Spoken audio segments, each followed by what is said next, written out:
আজ আমি ভগবান শ্রীকৃষ্ণের এমন কথা শোনাবো যা জীবনের মোড় ঘুরিয়ে দেয়।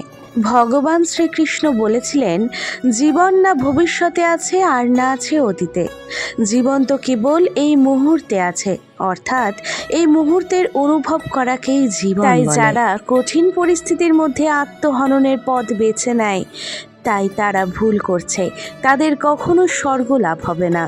ভগবান শ্রীকৃষ্ণ আরও বলেছিলেন, ধৈর্য ধরতে শেখো, কঠিন সময় চিরস্থায়ী নয়, সুসময় আসবেই। অর্থাৎ আমরা যারা একটু কঠিন পরিস্থিতিতেই ভেঙে পড়ি, তাই ভগবান আমাদের জন্যই এই কথাটি বলেছিলেন।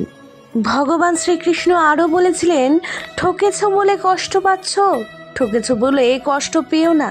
তুমি যাকে বিশ্বাস করেছিলে সে তোমার বিশ্বাসের যোগ্য ছিল না। তোমার বিশ্বাসের ফল একদিন ঠিক পাবে। ভগবানের কাছ থেকে আস্থা হারাবে না।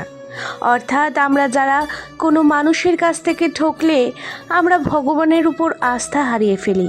তাই ভগবান বলেছিলেন যে ঠকেছ বলে কষ্ট পেও না, অর্থাৎ কখনোই আমাদের ভগবান শ্রীকৃষ্ণের প্রতি আস্থা হারানো উচিত নয়।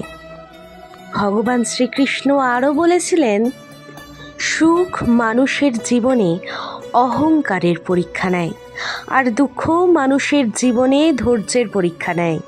তাই ধৈর্য হারিও না। ভগবান শ্রীকৃষ্ণ সবসময় চেয়েছিলেন যাতে ধৈর্যের পরীক্ষা সবাই দেয়, কারণ ধৈর্যের পরীক্ষা দিলেই একদিন সুদিন আসবে। ভগবান শ্রীকৃষ্ণ এও বলেছিলেন, অহংকার আর হিংসা ত্যাগ করো, কারণ তুমি এই পৃথিবীর অতিথি, মালিক না। আমাদের মনে করা উচিত যে আমরা এই পৃথিবীতে ঘুরতে এসেছি একটা সময়। বাকি ভিডিওটি বড় ভিডিওতে দেওয়া আছে, দেখে আসুন আর সকলকে শেয়ার করে দিন। হরে কৃষ্ণ।